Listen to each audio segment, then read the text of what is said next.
अनौठो खालको बोलिन्छ। एकचोटि म फेरि अर्को अनुरोध के गर्न चाहन्छु भने आउँदो दिनमा हामीले ताली ठोक्दा कस्तो हुन्छ होला, होइन? खालि हामीले टेबल कुर्सी ठोकेर टेबल कुर्सीमाथि चढेर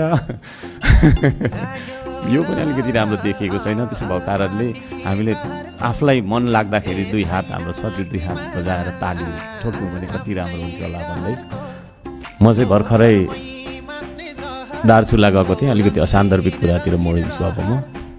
त्यो दार्चुलामा जाँदाखेरि म रोएर आएँ। म यहाँ माननीय मन्त्रीज्यूहरूलाई विशेष गरी भौतिक पूर्वाधार तथा शहरी विकास मन्त्रीज्यू, गृहमन्त्रीज्यू उहाँहरूलाई पनि एकचोटि त्यहाँ भ्रमण गर्नका लागि त्यो दार्चुलाको ब्यास वडा के अरे गाउँपालिकाको वडा नम्बर 2 को दुम्लिङसम्म पुगिदिनका लागि म अनुरोध गर्दछु यो रोस्टमबाट। यति धेरै तपाईँको समस्या रहेछ, त्यो समस्यालाई देखेर म रोएर आएँ। कारणले मान्छे तुइनमा महाकाली तरेर त्यहाँ महाकालीमा तुइन झरेर तपाईँको चाहिँ मर्ने मान्छे नभएको त्यहाँ कुनै घर परिवार रहेनछ।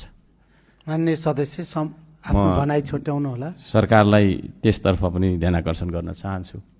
थुप्रै छन् कुराहरू, समय छोटो छ, यो समय पनि बढाउनुपर्छ भन्ने मेरो माग पनि छ। र अर्को कुरा, पर्यटन तथा नागरिक उड्डयन मन्त्रालय मन्त्रीज्यूलाई पनि म ध्यान आकर्षण गर्न चाहन्छु। यो फ्लाइट ढिलो हुँदो रहेछ, हाम्रो जहिले पनि फ्लाइट ढिलो हुँदो रहेछ। बिना कारण फ्लाइट डिले गर्यो भने सम्बन्धित तपाईँको चाहिँ नि कम्पनीलाई फाइन पो लगाउनुपर्छ कि भन्ने माग पनि म राख्न चाहन्छु। र अब अलिक अनौठो खालको बोलिन्छ।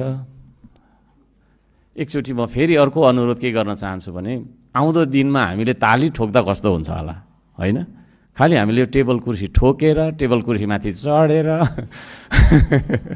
यो पनि अलिकति राम्रो देखिएको छैन। त्यसो भएको कारणले हामीले आफूलाई मन लाग्दाखेरि दुई हात हाम्रो छ त्यो दुई हात बजाएर ताली ठोक्यौँ भने कति राम्रो हुन्थ्यो होला भन्दै सबैजनालाई फेरि पनि धन्यवाद दिँदै र दुवैजना उम्मेदवारज्यूहरूलाई शुभकामना दिँदै भनाइ अन्त्य गर्छु।